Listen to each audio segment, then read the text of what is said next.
So we're looking at Revelation today, and I know that Revelation is there's a lot of emotion attached to the book of Revelation. It's like, honestly, the first lecture of Old Testament and the last lecture of New Testament are two of the hardest lectures to do, not because the sections aren't interesting or they're not valuable, but because there's so much feeling connected with the creation and with the final judgment that comes up in Revelation a lot. There's so much feeling and so much preconception about what those two things are and what those passages mean that I'm always stepping on somebody's toes. So I'm just going to tell you, if you have preconceived notions of what Revelation is supposed to mean or what it's supposed to have in it, chances are I'm going to say something different than that today. I'm going to step on some toes. And if you have very deep feelings about what these things are supposed to mean, I may hurt some of those feelings. That's not my intention. I just want to tell you what's in the book. I want to tell you what the content is and what it is likely intended to be.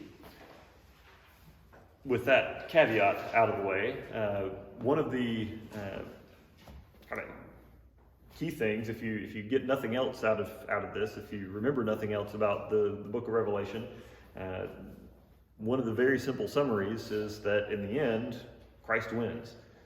Christ is victorious over all. That's the kind of final statement. What all the symbols along the way mean, how you're supposed to interpret all those, all of that is less important than that basic fact that Christ wins and preserves his people through it all.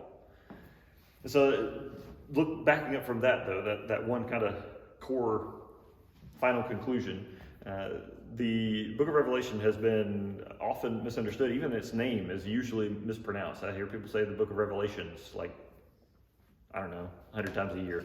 I think I hear people say Revelations more often than I hear them say Revelation. It's singular. There's only one of them. It is the revelation of or from Jesus Christ. That is the title given in the very first line of the book. It's Revelation. And the word revelation is the English translation of the Greek word apocalypsis, or where we get the word apocalypse. And so the word apocalypse doesn't actually mean the catastrophic end of the world. It actually means the revelation. It means something being shown or something being revealed, usually pretty dramatically. We have taken that because of all of the very intense imagery in the book of Revelation. The word apocalypse has come to mean that catastrophic end of the world. And so there's all kinds of apocalypse movies and stories, books out there that have some kind of apocalyptic event that is this end of the world as we know it thing.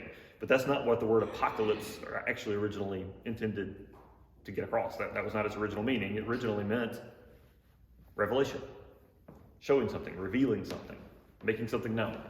And so that is what the book of Revelation is intending to do. It is intending to make something known, to reveal something.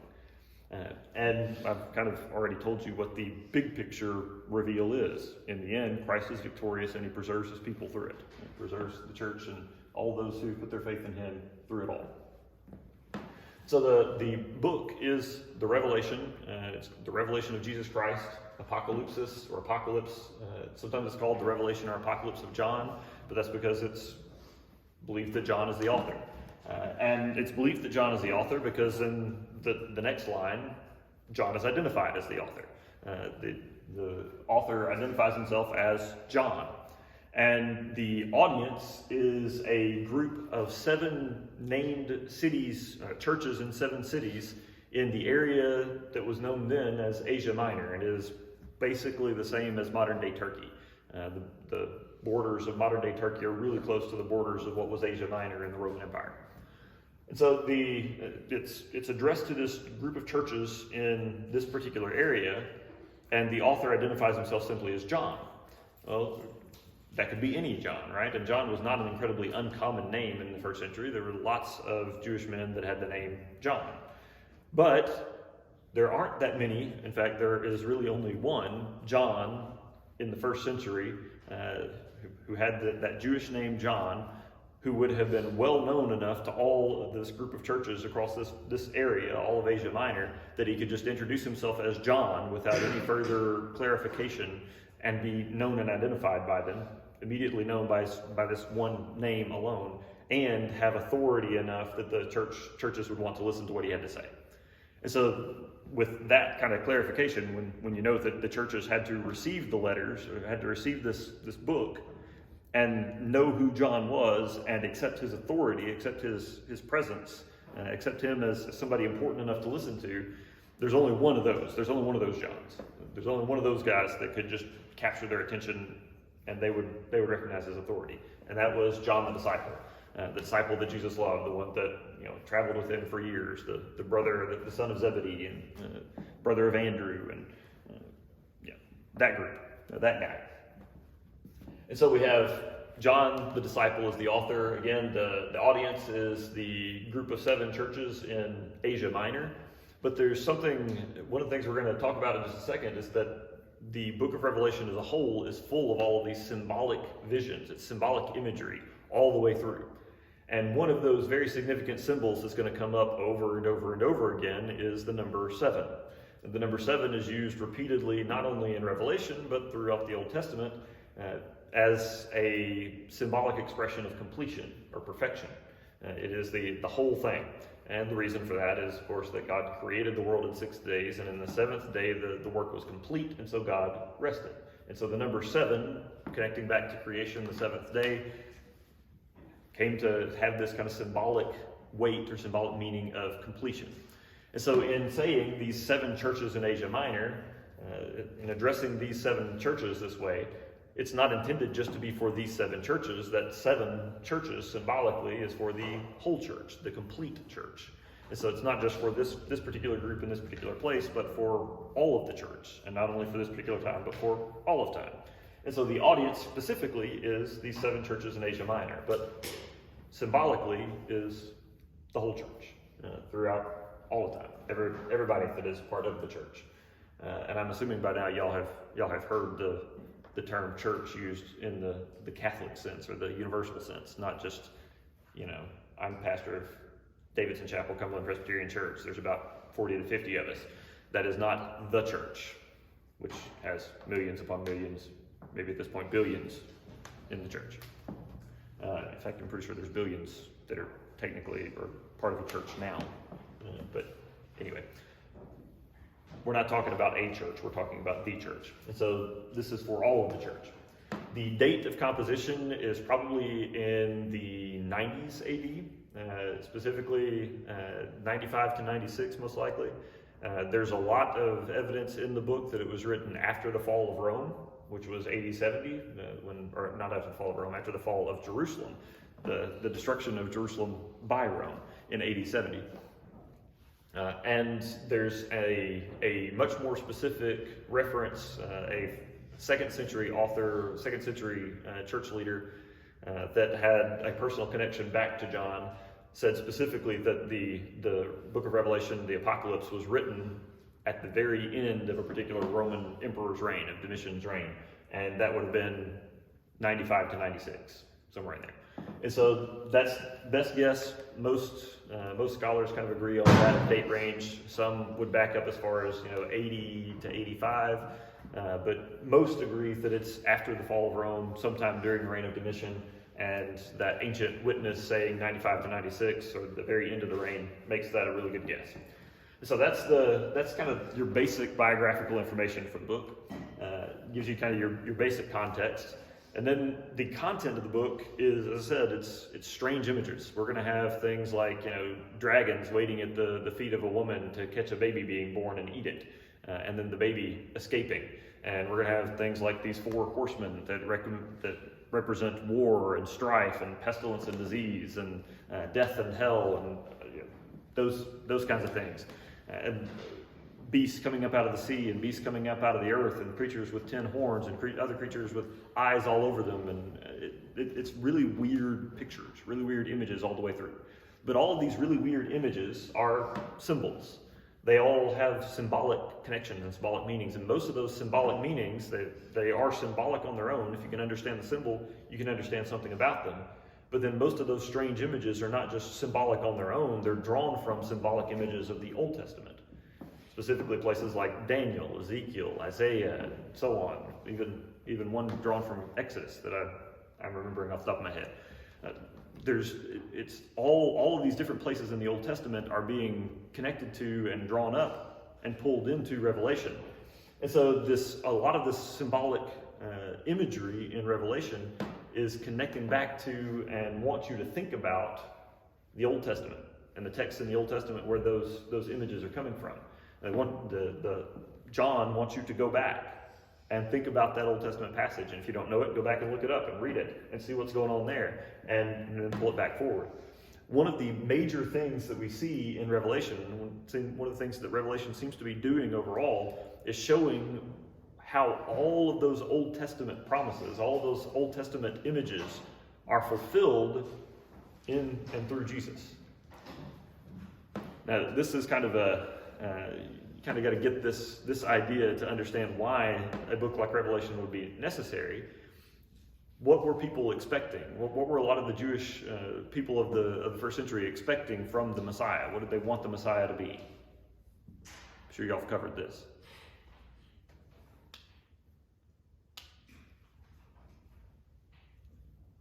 Were they looking for a Prince of Peace? What did they want?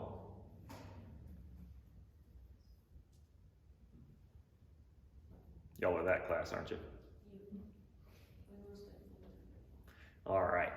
Well, I won't ask you any more questions then.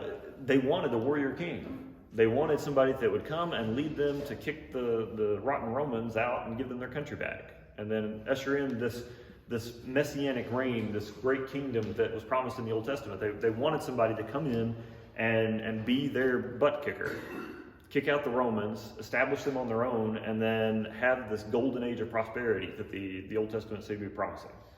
This was what the Messiah, they thought the Messiah was going to be. God was going to deliver them, and their biggest, most obvious problem was Rome. And so the Messiah was supposed to come and deliver them, and so he's going to kick out Rome. And so the part of what Revelation is going to do is going to show how Jesus fulfills all of those promises about the Messiah, all of those images from the Old Testament about what the Messiah is supposed to do and all those promises that God made.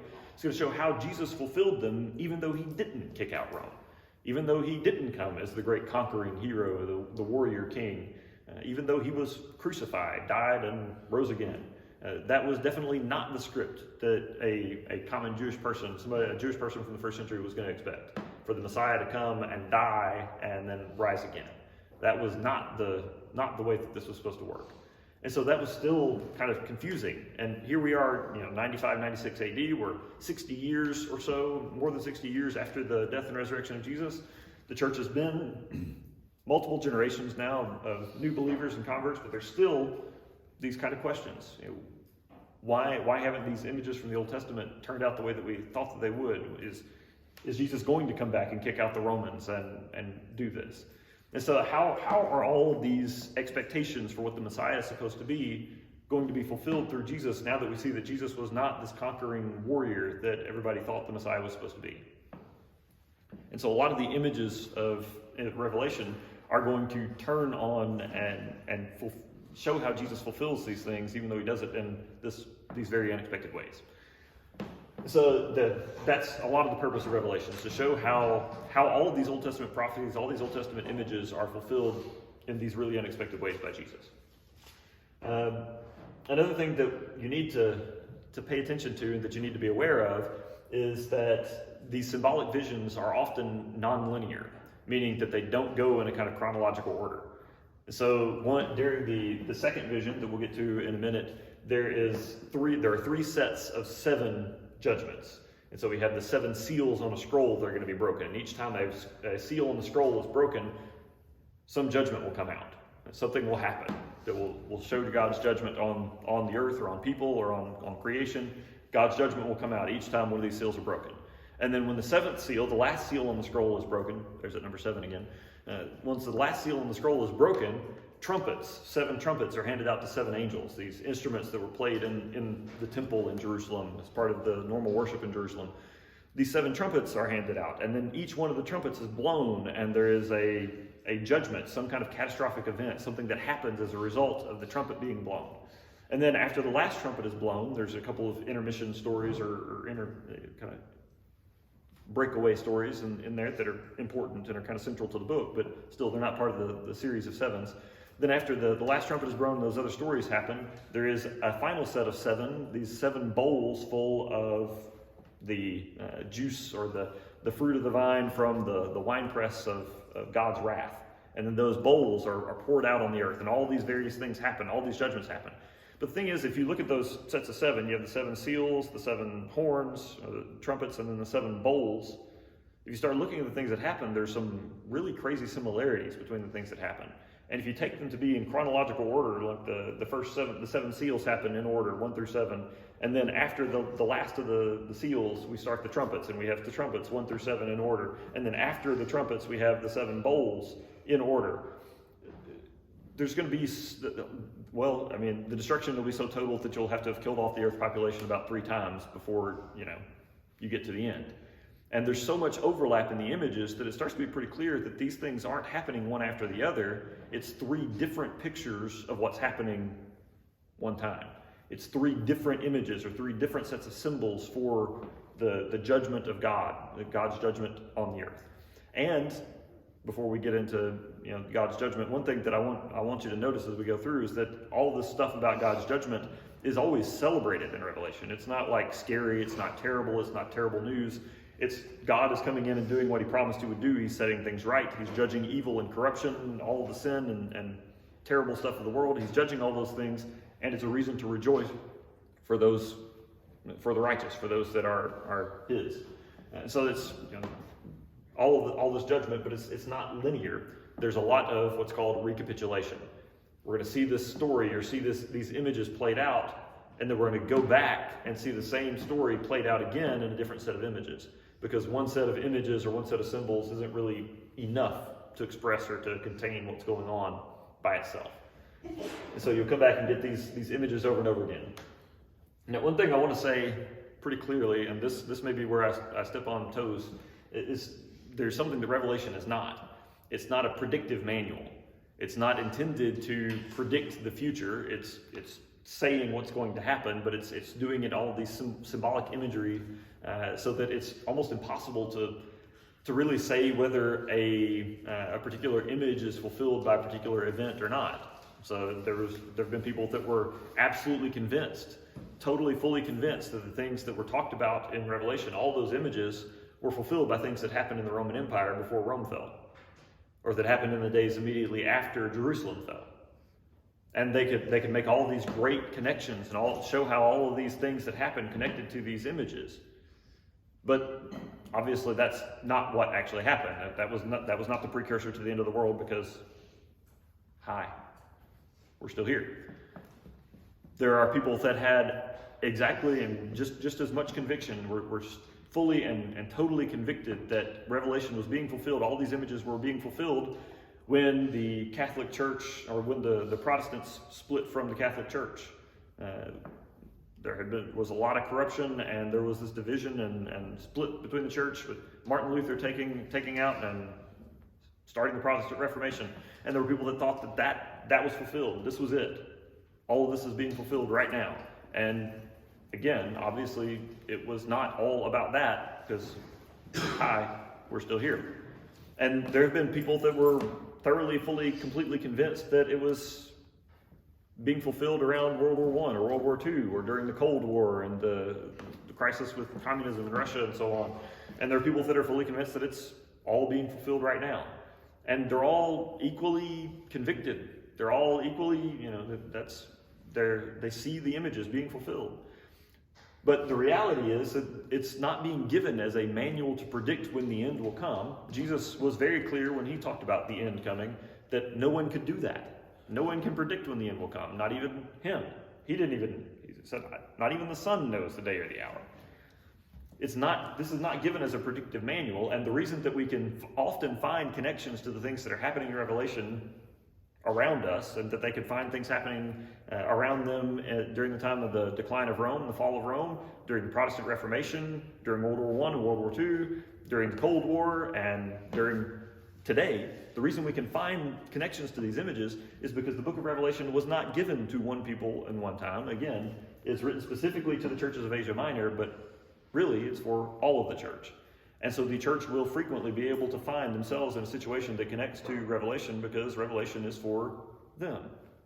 Revelation is for the whole church, not just for the church at the very end of time. And so that's why we can often find connections, because Revelation is for the church, all of the church. And so almost always the church is going to be in some situation that will connect to at least some part of the symbolism in Revelation, because it's meant to encourage and strengthen the church not only at the end of time, but through all of time. And so that's probably where I'm, at least in the church I grew up on, and that would have stepped on my toes. I grew up in a church, kind of a small country Southern Baptist church that was fantastic, and I love my church. You'll never hear me say anything bad about it, except for they believe very strongly in a particular vision or view of the end of the world and the second coming and all of that, and interpreted Revelation in that way. And this would have been very difficult for me if I was sitting here listening to this now. When I was a student, if a professor had been saying what I'm saying right now, I would have been, irritated. So, anyway, so this is kind of your introduction, some basic notes, things to know before we go diving in. The overall structure of the book, though, the big picture structure, is there are 4 sets of visions. John is going to receive 4 sets of visions throughout the book. And so we're going to have a first vision, and it's relatively short. It's going to be mostly the last half of chapter 1 and then chapters 2 and 3.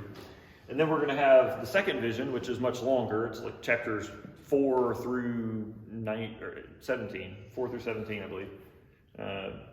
I have this written down somewhere. 4 through the end of 16, yeah. So the second vision is going to be chapters 4 through 16. Then the third vision is going to be chapters 17 through 19 and part of 20. And then the fourth vision is going to be, third vision is going to go 17 through the first part of 21. And then the fourth vision is just the last half of 21 and 22. And actually half of 22 is epilogue and not actually part of the vision. And so that's the big structure, and you can see that because each of these sections of vision is introduced with some kind of common themes and things that they all have in common. One is either Jesus, some appearance or some way of seeing Jesus, or a heavenly messenger will call to John and tell him to come over here and look at this, or will call him up and say, here, see this, look at this. The first one begins, I, John, your brother, and companion suffering and kingdom and patient endurance that are ours in Jesus, was on the island of Patmos because of the word of God and the testimony of Jesus. On the Lord's day I was in the Spirit, and I heard behind me a loud voice like a trumpet, which said, write on a scroll what you see and send it to the 7 churches. I turned around to see the voice that was speaking to me, and when I turned, I saw, and he sees all these things. And then there's several other things that are components or parts of these images. There's a major section or set of Old Testament connections drawn from a different source, and there are several components or elements that identify each of these visions as being separate from one another. And so this is probably the best way to break down the book of Revelation without getting totally confused. You have 4 sets of visions. In the first vision, we have Jesus speaking to the churches. Jesus is coming as the Lord and the master of the churches and giving a message to the 7 churches in Asia Minor. And so we see Jesus, the Lord of the church,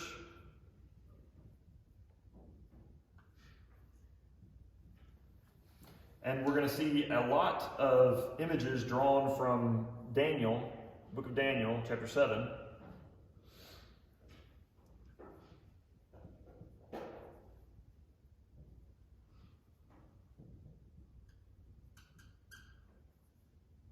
Specifically, a description of the Son of Man and the Ancient of Days.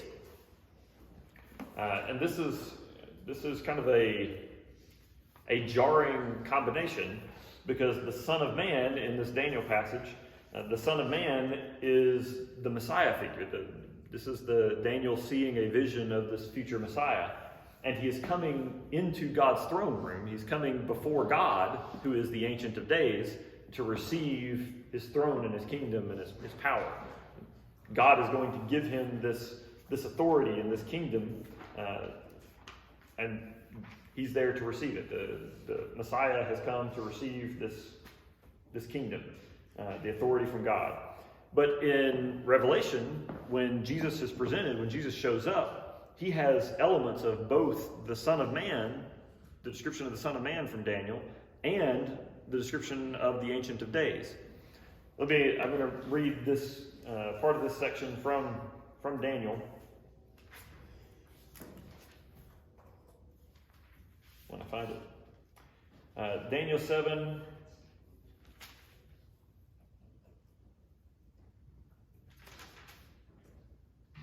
There we go. This is Daniel 7, starting with verse 9 and reading through verse 14. As I looked, thrones were set in place, and the Ancient of Days took his seat. His clothing was white as snow, the hair of his head was white like wool. His throne was flaming with fire, and its wheels were all ablaze. A river of fire was flowing, coming out from before him. Thousands upon thousands attended him. 10,000 times 10,000 stood before him. The court was seated, and the books were opened. Then I continued to watch because of the boastful words of another figure that's in the vision that I'm not going to get into because it's Daniel's vision. He kept speaking. I looked until the beast was slain and body destroyed and thrown into the blazing fire. In my vision at night I looked, and there before me was one like a son of man, coming with the clouds of heaven. He approached the Ancient of Days and was led into his presence. He was given authority, glory, and sovereign power. All nations and peoples of every language worshipped him.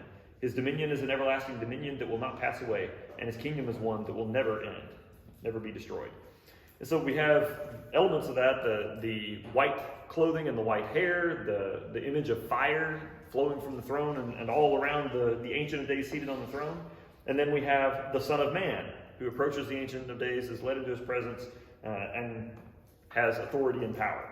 Now, listen to this description of Jesus from Revelation chapter 1. This will be starting in verse 12. I turned around to see the voice that was speaking, and when I turned, I saw 7 golden lampstands. And among the lampstands was someone like a son of man. We have Son of Man. Dressed in a robe reaching down to his feet and with a golden sash around his chest. The hair on his head was white like wool, as white as snow, and his eyes were blazing fire. His feet were like bronze glowing in a furnace, and his voice was like the sound of rushing waters.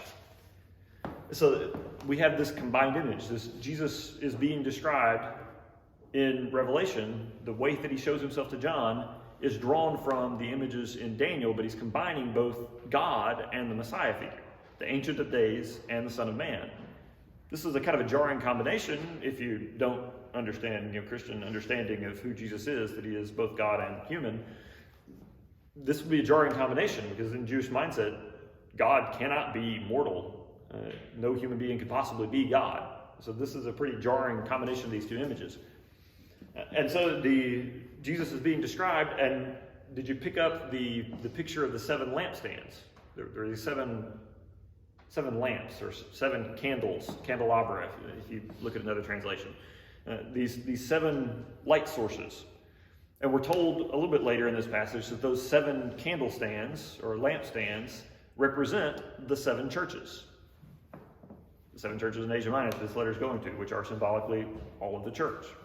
So he's standing among this, Jesus as the Ancient of Days and the Son of Man is standing among the 7 lampstands, and he's holding 7 stars in his hand.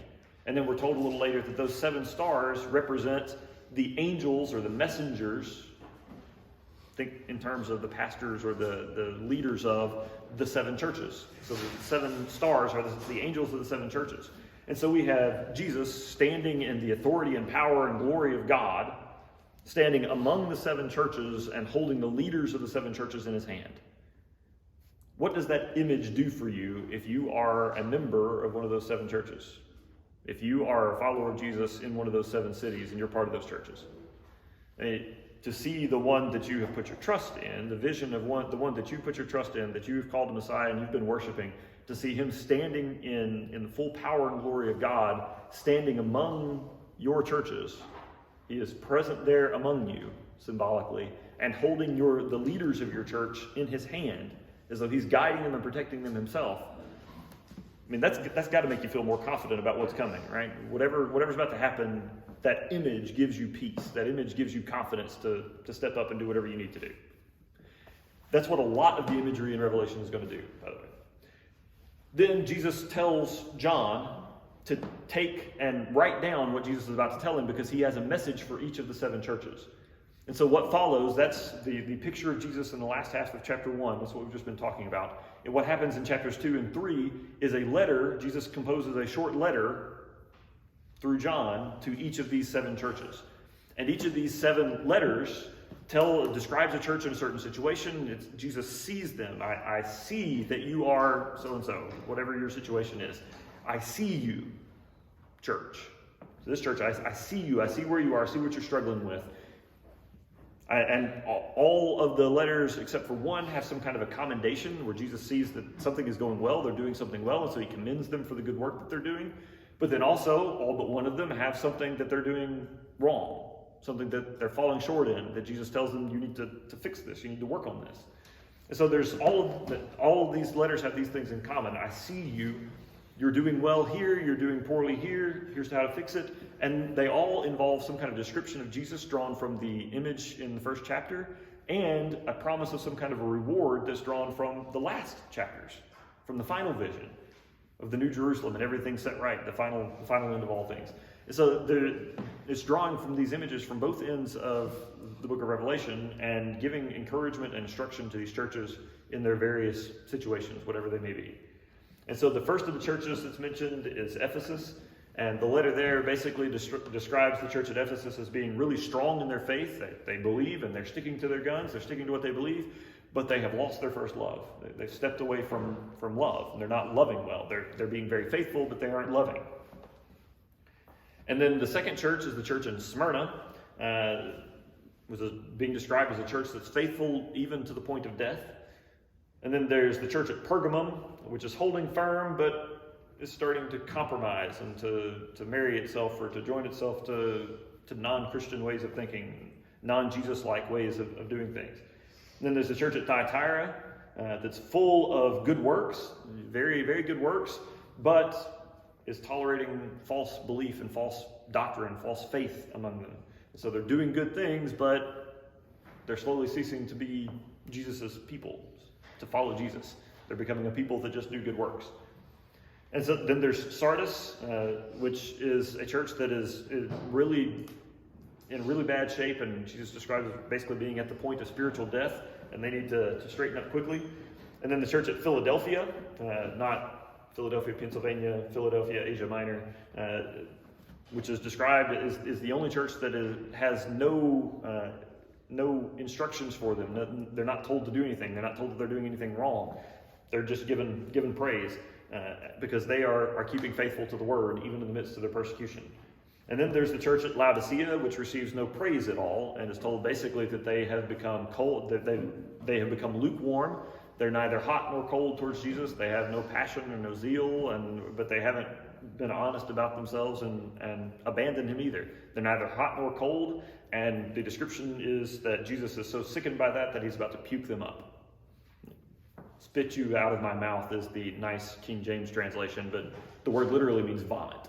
I'm about to vomit you out.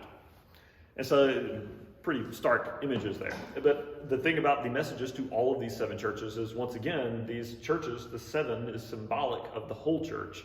And so these are 7 situations or seven letters, 7 moments that any church may find themselves in, or the church of Christ at any given time, or in some particular place may find themselves in. And so these messages are addressed to 7 particular churches, but again, they're meant for the whole church, and any church may find themselves in a similar situation, being neither hot nor cold, or being prone to do good works, but not actually believe and follow Jesus. Those are things that I have to talk to my church about on a fairly regular basis. It's kind of a temptation or a thing of the age, seems. And so that's the structure basically of the first vision. It's a series of an image or a description of Jesus walking among the churches, holding the leaders of the churches in his hand, drawn from the picture of God in the Old Testament. and a series of 7 letters to 7 churches.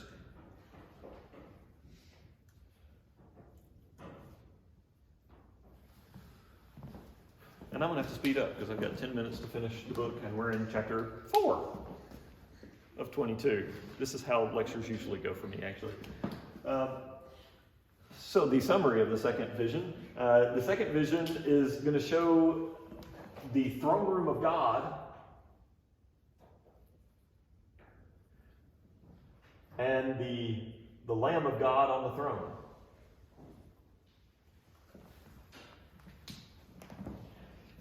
And this is one of those pictures or these images that is really going to show how Jesus fulfills some of these Old Testament prophecies or these Old Testament images, even though he doesn't do it in the way that people expect it. And so in Revelation 4, we have this depiction of the throne room of God, and we have the throne of God, and surrounding the throne of God is this group of 4 creatures, 4 living creatures.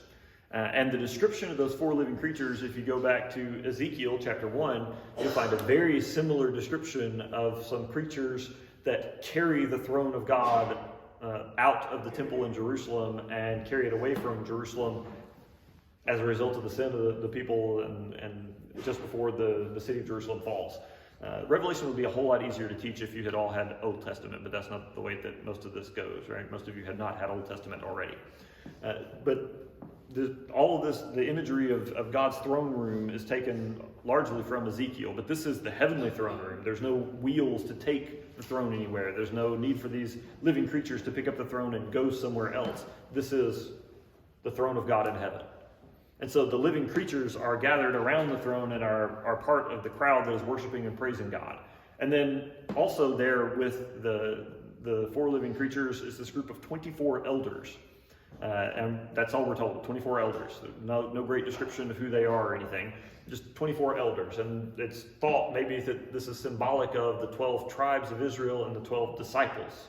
So it's kind of this joint or this union of the Old Testament and the New Testament of God working through the people of Israel in the Old Testament, and then Jesus working through the disciples in the New Testament, coming together as kind of one people or one body serving God, one mass of God's people, the Jews of the Old Testament and the Christians in New Testament afterwards.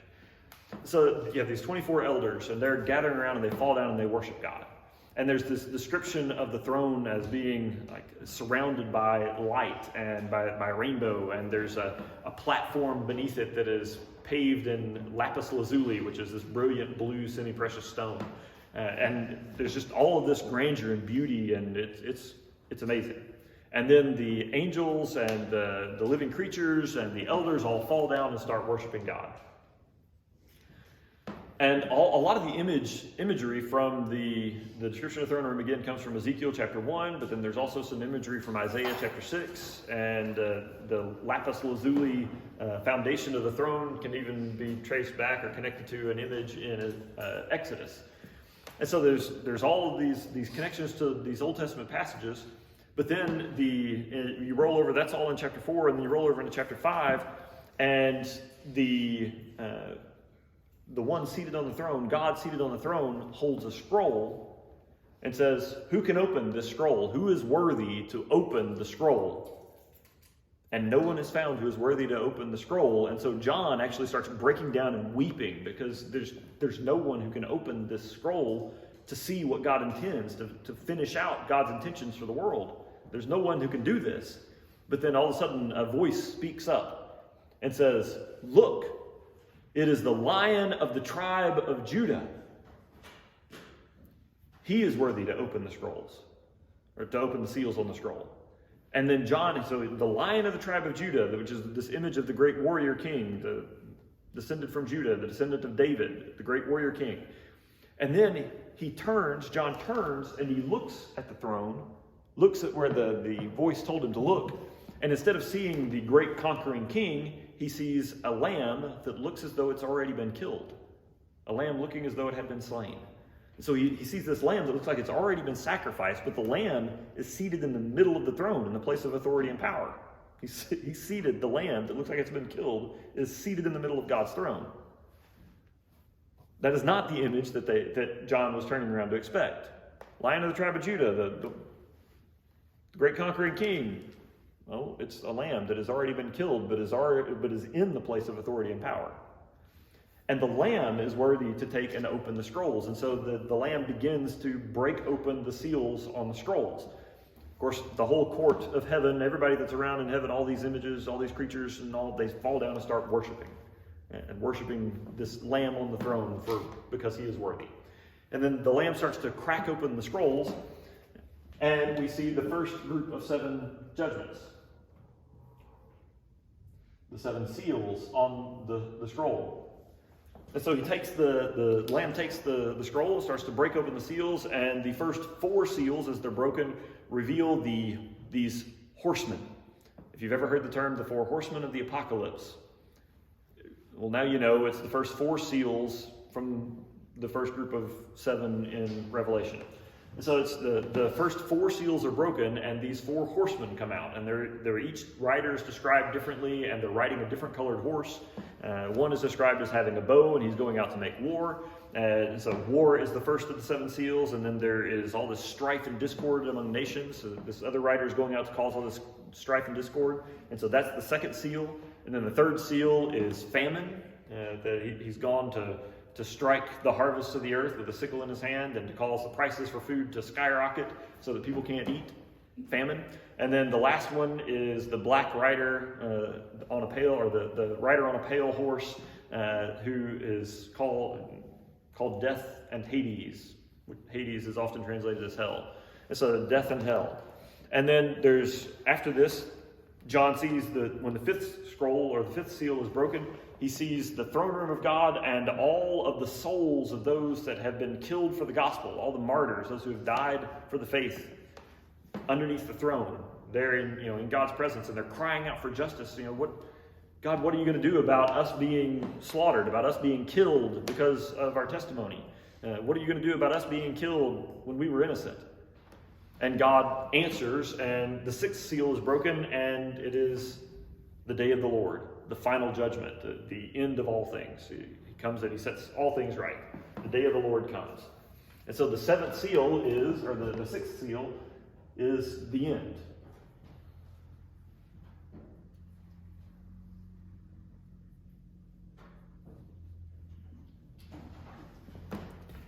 And then he breaks the final seal, the 7th seal, and we get the 7 trumpets.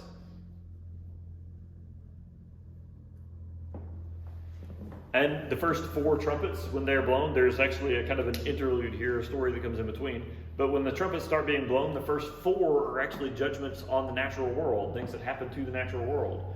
And then numbers 5 and 6 are things that happen to people. There's one of the trumpets, the 5th trumpet, is this loud blast of the trumpet, and then these locust-like creatures that have the faces of people and the hair of women, but scorpion tails come and fly out, and there's millions and millions of them, and they start striking people, and people are miserable because of them. And then there's another trumpet. The 6th trumpet is blown, and the 6th trumpet is this huge army of angels and these other creatures that come as their kind of warriors, or their army, and come and fight against the people. But despite the fact that the people have dealt with the locusts, and then the army of following the angels, no one is willing to repent. No one is willing to surrender and to recognize that Christ is right. And so the 7th seal is broken, and we have again this final consummation. Jesus is the king. Jesus is anointed king, made king over the universe. And then we have the third set of 7, the 7 bowls, and this actually comes after a big skip. The 7 trumpets are in Revelation 8 and 9, and the 7 bowls start in chapter 16, or in chapter 16. And they parallel the 7 trumpets pretty closely. First 4 judgments are on the natural world. The 5th judgment is a judgment that is poured out on the beast, which is the figure that came up in one of those interim periods. And then the 6th seal, or the 6th bowl, has all of the armies of the earth gathering together to prepare for Armageddon. And the word, if you've heard Armageddon, right? Armageddon is actually a description taken from the name of a particular city, Megiddo, and that's where these armies, in the plain around Megiddo, this is where these armies are supposed to be gathering. And the city Megiddo was a place that was so frequently conquered that there was so much fighting and strife there that it became kind of symbolic for major war. It was at a major crossroads, and everybody wanted to hold the city. And so Megiddo got captured and destroyed and rebuilt so many times that there's like 12 layers in the archaeological remains of that city now. And so then the seventh, again, number 7 is, again, the final judgment, last things. And then again, with 7 bowls, number 7 is the final judgment. And so we're seeing this. These are not linear. They're not meant to be read one after another and assumed that they're going to happen one after the other. They are 3 different descriptions of the same series, the same things. We're out of time, but I got to tell you what the last 2 visions are. The third vision is the fall of Babylon. And Babylon is symbolic of all of any kind of world power or political authority that people begin to trust for their security and their well-being, to the point that they begin to worship it as though it were a god. And this doesn't require you to actually make sacrifices on an altar. It just means that you have a problem. If you have a problem and your immediate thought is the solution is for the government to do something, you're probably worshiping political power. That's whatever your first guess or your first idea for a solution to your big problems are, that's probably what you're worshiping. And if your first solution, your first thought of solutions to your problems are the government should do something, or there's a government program, or there ought to be a government program for that, what you're worshiping is probably political power. And then the final vision is the New Jerusalem. And the New Jerusalem is basically everything that Babylon was not. It's exactly the opposite of Babylon. And it is the final consummation of all things, where everything is finally put right, made right. Christ is Lord over all, one with the Father. We're all home. No more tears, no more crying, no more pain. If you haven't read the last 2 chapters of the book of Revelation, that's your homework. Go read the last 2 chapters of the book of Revelation. And I'm not only out of time, but past time. So thank y'all for 30 minutes of toleration. If you haven't gotten your tests, come get your tests.